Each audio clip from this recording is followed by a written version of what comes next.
नमस्कार, आदाब, सत श्री अकाल, जय भीम, जोहार। मेरा नाम है नवीन कुमार। बांग्लादेश की लेखिका तस्लीमा नसरीन को भाजपा से मोहब्बत हो गई है। मोहब्बत से बेहतर लफ्ज होगा वो अमित शाह के आगे भारत में रहने देने के लिए गिड़गिड़ा रही हैं। हालांकि उनकी मोदी सरकार से मोहब्बत पुरानी है। वो बांग्लादेश के कट्टरपंथ से तो नफरत करती हैं, लेकिन भारत के कट्टरपंथ से उन्हें बेपनाह मोहब्बत है। असल में तसरीना नसरीन निहायत शातिर, संकीर्ण और स्वार्थी लेखिका हैं, जिन्हें अपने आराम, अपनी सुविधाओं और अपनी स्वतंत्रता के अलावा किसी बात से कोई लेना देना नहीं। और ये सब कुछ फोकट में चाहिए। जो ठीक अपने घर के पीछे मानवाधिकारों को रौंदे जाने की हिमायती हैं, जो बच्चों, औरतों और निहत्थों की उठती हुई चीखों के बीच आराम से गरम कॉफी की प्याली सुड़कते हुए आक्रमणकारियों, कट्टरपंथियों और लोकतंत्र विरोधियों की शान में कसीदे पढ़ती हैं।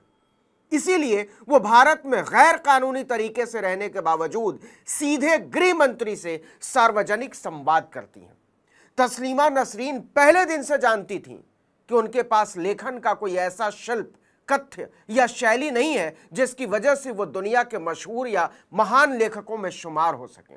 इसलिए उन्होंने इसका आसान जरिया निकाला कि कट्टरपंथ का इस्तेमाल करके अपने आप को बड़ा दिखाया जाए, और वो कुछ हद तक कामयाब भी रही। हालांकि लज्जा लिखकर जो नाम कमाया था वो उनकी अगली किताबों में बुरी तरह बेनकाब हो गया। खैर, यहां मेरा सवाल दूसरा है। मेरा सवाल यह है कि उन्हें भारत की रेजिडेंसी क्यों चाहिए।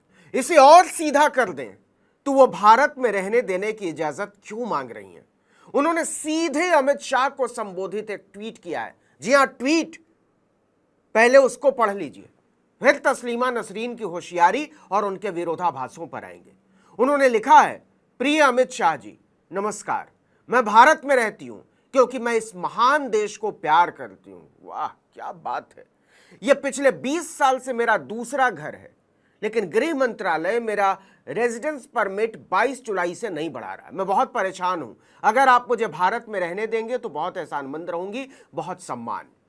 इस ट्वीट से आप इतना तो समझ ही गए होंगे कि तस्लीमा नसरीन भारत में 22 जुलाई के बाद से गैर कानूनी तरीके से रह रही हैं, क्योंकि उन्होंने खुद बताया है कि मेरा रेजिडेंस परमिट 22 जुलाई को एक्सपायर हो गया। यह उस देश में हुआ है जहां की सरकार को चलाने वाले नेता इस देश में पैदा हुए, पीढ़ियों से रह रहे मुसलमानों को पाकिस्तान भेज देने की बात करते हैं, बांग्लादेश भेज देने की बात करते हैं, अरब सागर में फेंक देने की बात करते हैं, वोटिंग राइट छीन लेने की बात करते हैं। और वही लोग तस्लीमा नसरीन को अवैध तरीके से भारत में मजे से रखे हुए हैं। तो ऐसा क्यों है? पिछले महीने ही उन्होंने कहा था कि वो नियमित रूप से अपने आवेदन का स्टेटस ऑनलाइन चेक करती हैं, लेकिन ये अभी भी अपडेटिंग दिखा रहा है, जो इससे पहले कभी नहीं हुआ। लेकिन ये जानते हुए भी कि वो अवैध तरीके से भारत में रह रही हैं, न तस्लीमा नसरीन को कोई मुश्किल है, न नरेंद्र मोदी की सरकार को। है ना मजे की बात। ये कितने कमाल की बात है कि तस्लीमा नसरीन को पहचान बांग्लादेश की चाहिए, नागरिकता यूरोप के चमकते हुए देश स्वीडन की चाहिए, पसंद जर्मनी और अमेरिका है, और रहने का मजा भारत में चाहिए।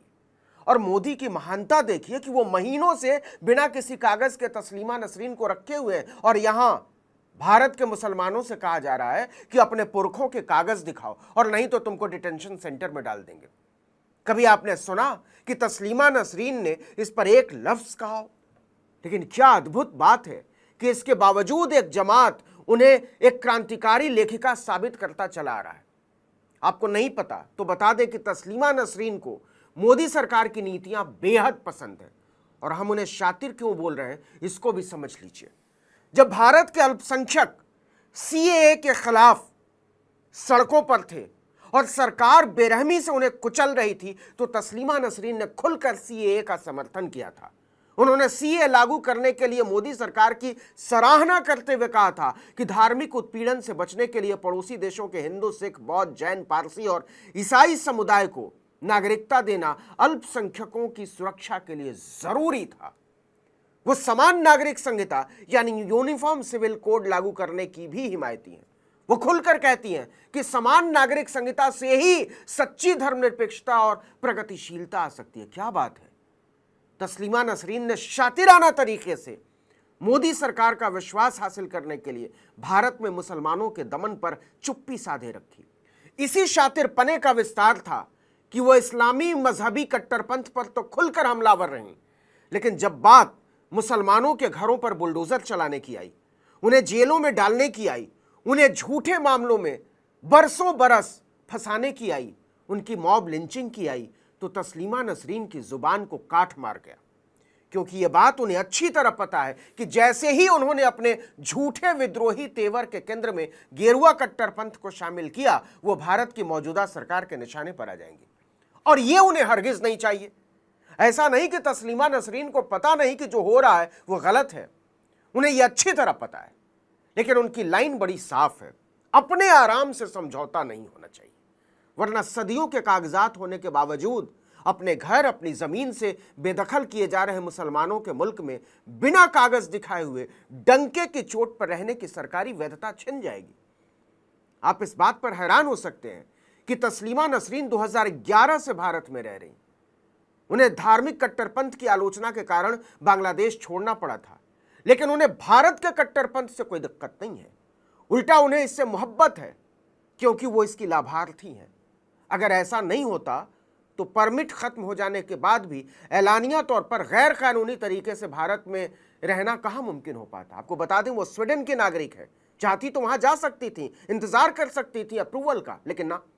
एक टीवी चैनल को उन्होंने कहा कि मुझे तो यह भी नहीं पता कि गृह मंत्रालय में किससे संपर्क करना है, मैं किसी से बात नहीं करती, बस ऑनलाइन अपनी एप्लीकेशन को चेक करती रहती हूं और वहां अपडेटिंग दिखा रहा है। यही देश है जहां पीढ़ियों से रह रहे लोगों की चौखट पर एक थानेदार कोर्ट के आदेश की चंदियां उड़ाते हुए नोटिस चिपका देता है कि 3 दिन में सारा कागज लाकर दिखा दो, नहीं तो बुलडोजर चला दिया जाएगा। और वही व्यवस्था है, वही सरकार है, वही अफसर तस्लीमा नसरीन को बिना किसी कागज के सिर आंखों पर बैठा कर रखते हैं, और विद्रोही लेखिका इसे अपना हक समझती है। जानते हैं क्यों? क्योंकि उन्हें पता है कि सरकार उनका पोस्टर लहराकर दुनिया को दिखा सकती है कि देखो, आप हमें मुस्लिम विरोधी नहीं बोल सकते, क्योंकि हमने एक मुसलमान औरत को शरण दे रखी है। यह बहुत ही साधारण सा रिश्ता है जिसमें तस्लीमा नसरीन भारत की सरकार का इस्तेमाल कर रही हैं और भारत की मौजूदा सरकार तस्लीमा नसरीन का इस्तेमाल कर रही है, और दोनों मिलकर लोकतंत्र के व्यापक अर्थों का मजाक उड़ाते हुए अपना अपना उल्लू सीधा कर रहे हैं। बस इस वीडियो में इतना ही, लेकिन अगर आपने आर्टिकल 19 इंडिया को अब तक सब्सक्राइब नहीं किया तो फौरन कर दीजिए, बेल आइकॉन दबाइए, घंटी जैसी आकृति, लाइक कीजिए और कमेंट करके बताइए हमारा वीडियो आपको कैसा लगा। हमारा ट्विटर हैंडल है article19_India और मेरा ट्विटर हैंडल है नवीन जर्नलिस्ट। नमस्कार।